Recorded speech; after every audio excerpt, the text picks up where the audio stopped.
रविन्द्रनाथ टैगोर का जन्म 7 मई 1861 को कोलकाता में हुआ था। वे एक कवि, लेखक, दार्शनिक, संगीतकार और चित्रकार थे जिन्होंने बंगाली साहित्य को नया आयाम दिया और 1913 में साहित्य का नोबेल पुरस्कार जीता। पूरी दुनिया में टैगोर अकेले ऐसा कवि थे जिन्होंने 2 काउंट्री के राष्ट्रगान लिखे थे, भारत का जनगण मन और बांग्लादेश का आमर सोनार बांग्ला। साथ ही श्रीलंका के राष्ट्रगान पर भी उनके साफ दिखाई देती है। जनगण मन को लेकर रविन्द्रनाथ टैगोर पर आरोप लगा था कि उन्होंने यह गीत ब्रिटिश राजा जॉर्ज पंचम के स्वागत में लिखा था। उन पर यह आरोप लगा था कि जनगण मन अधिनायक जय है भारत भाग्य विधाता, यह गीत जनगण मन के अधिनायक की जयकार करता है जो भारत के भाग्य विधाता है। शुरुआती लाइन में जिस अधिनायक की बात हो रही थी उसे भारत का भाग्य विधाता बताया जा रहा है, उसी के नीचे मंगलदायक बताया गया है और उससे आशीर्वाद मांगा जा रहा है, उसकी जय की कामना की जा रही है। लेकिन टैगोर ने खुद स्पष्ट किया कि यह गीत भारत के भाग्य विधाता ईश्वर या जनता के लिए था। 1911 के कांग्रेस अधिवेशन के दौरान एक ही दिन 2 गीतों का परिवेशन किया गया था। एक है रविन्द्रनाथ टैगोर का जनगण मन और दूसरा है रामानुज चौधरी की रचना, जो विशेष रूप से किंग जॉर्ज पंचम के स्वागत में गाया गया था। लेकिन कुछ मीडिया रिपोर्टों ने गलत तरीके से कहा कि टैगोर का गीत जॉर्ज पंचम के स्वागत में गाया गया था।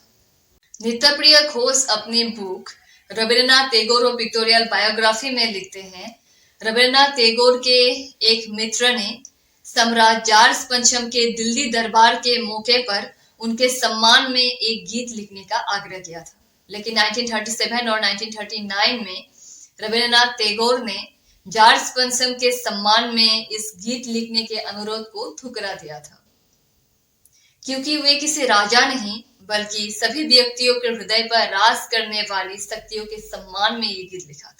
19 मार्च 1939 में टैगोर के एक पत्र में मिलता है, मैं इसे अपना अपमान समझता हूँ यदि मुझे उन लोगों के आरोपों का जवाब देना पड़े जो यह समझता है कि इस किस्म की अपार मूर्खता कर सकता हूँ कि जॉर्ज चतुर्थ या पंचम की प्रशंसा में उन्हें मानव इतिहास के प्रारंभ काल से लेकर आज तक असंख्य यात्रियों का पथ प्रदर्शन करने वाला सारथी बताऊं।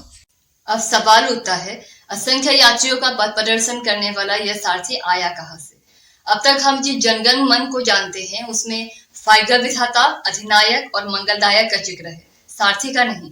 तो इस शब्द का मेंशन कैसे किया गया? एक्चुअली जनगण मन में कुल मिलाकर 5 पद है।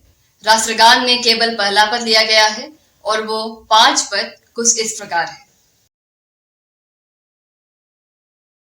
यहाँ सारथी का जिक्र तीसरे पद की पहली 2 पंक्तियों में आया है, जिसका अर्थ है जीवन उत्थान और पतन के बीच एक अंधकारमय रास्ता है जिसमें हम यात्रियों ने युगों युगों से तुम्हारे रथ के उन पहियों का अनुगमन किया है जो दिन और रात को प्रतिध्वनित करते हैं।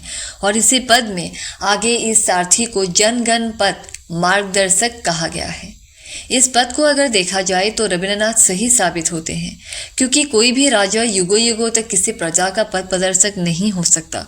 इस गीत में जिसकी जय जयकार की गई है वो कोई व्यक्ति नहीं बल्कि एक अदृश्य काल पुरुष है जो टैगोर की लैंग्वेज में युगों युगों से भारत और भारतीयों को मार्ग दिखाता आया है, जिसने जनगण के दुखों का समन किया है और जो भारत का एक ऐसा भाग्य विधाता है जिसने उत्थान और पतन के हर दौर में कभी सीधे और कभी तेरे मेरे रास्तों से चलते हुए युगों युगों से भारतीय रथ का कमन थाम रखी है। यह गीत भारत के लोगों की एकता और गौरव का प्रतीक।